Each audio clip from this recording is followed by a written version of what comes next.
अंकित भी इस वक्त सीधे हमारे साथ कनेक्ट है और अंकित लगातार कोशिश कर रहे थे, वहां पर जो भी ऑपोजिशन के वहां पर उनको नेता नजर आए उनसे बात करने की कोशिश कर रहे थे। लेकिन अंकित देखिए ना कि दोनों खेमों के बीच बातचीत भी तब हुई है जब नामांकन की अंतिम तारीख आ गई है, और जहां इस बीच कयास ये लग रहे थे कि वोटिंग की नौबत ना आए, वहां जब आप बात कर रहे हैं ऑपोजिशन से तो ये साफ क्लियर हो रहा है कि वोटिंग होगी सदन में, चाहे वो स्पीकर पद को लेकर हो या डेप्यूटी स्पीकर पद को लेकर हो। अंकित,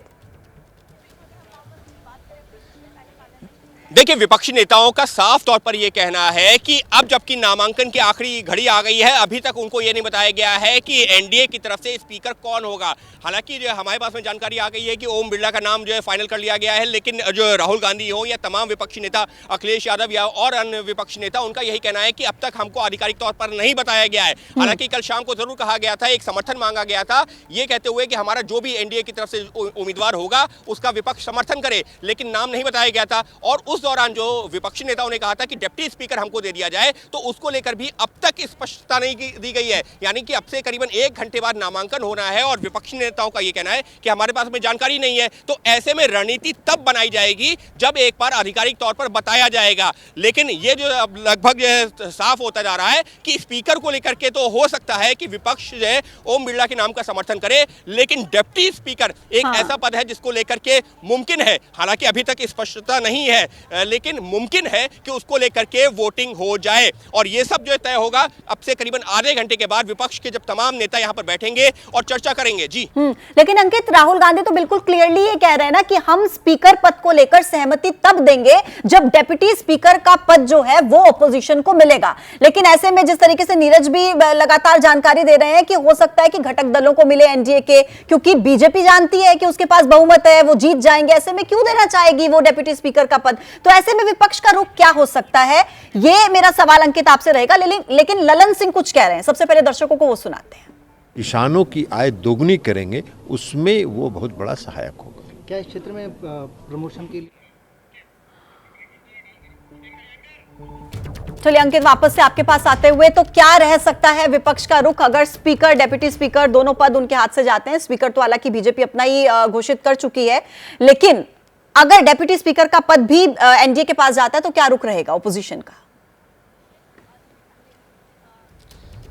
देखिए, ओपोजिशन की इस वक्त जो है रणनीति साफ है कि उनका यह कहना है कि कन्वेंशन का मतलब पद्धति ये रही है कि जब उनका ये कहना है कि जब यूपीए की भी सरकार थी उस दौरान भी विपक्षी नेताओं को डिप्टी स्पीकर का पद दिया गया था, लेकिन यहां पर जो सरकार कोई बातचीत ही नहीं कर रही उस बारे में। अपने स्पीकर के लिए तो समर्थन मांग रही है, लेकिन जब विपक्ष ये कह रहा है कि डिप्टी स्पीकर का पद पद्धति के मुताबिक हमको मिलना चाहिए, तो उस पर जो चुप्पी साधे हुए हैं, और इसी वजह से अब तक विपक्ष भी आपसी जो है सहमति नहीं बना पाया इस मुद्दे को लेकर के। राहुल गांधी हो, अखिलेश यादव हो या तमाम विपक्षी नेता जिनसे अभी मैं बात कर रहा था ऑफ रिकॉर्ड या ऑन रिकॉर्ड, उनका ये कहना है कि पहले हमको पता तो चले स्पीकर का चेहरा कौन है और डिप्टी स्पीकर को लेकर के सरकार की मंशा क्या है, उसके बाद ही हम अपना रुख साफ कर सकते हैं। तो ऐसे में उम्मीद ये की जा रही है कि 12 बजे तक ये जो स्थिति उम्मीद है कि साफ क्लियर हो जाएगी। ठीक है अंकित और नीरज, मैं आप दोनों के पास वापस से लौटूंगी, लेकिन अब स्पीकर पद को लेकर राहुल गांधी और अखिलेश यादव क्या कह रहे हैं, दर्शकों को वो सुना रहे हैं।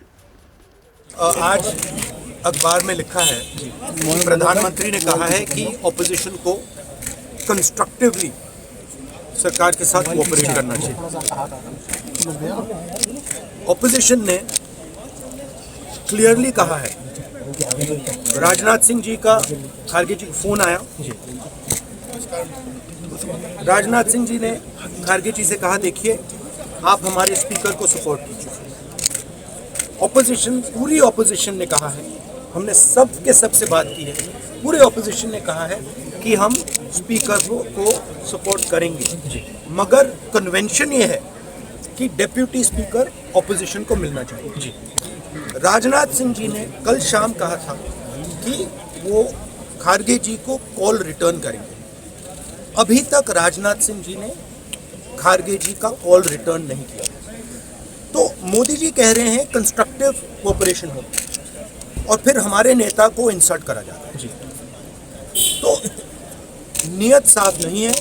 नरेंद्र मोदी जी कोई कंस्ट्रक्टिव कोऑपरेशन नहीं चाहते हैं, क्योंकि अभी सब सामने आ रही चीजें। जो विपक्ष की मांग यही थी कि उपाध्यक्ष विपक्ष का हो, जो हमारी राय पार्टी की है वो है कि उपाध्यक्ष विपक्ष का हो, और बाकी बातें अभी सब सामने आ जाएंगी।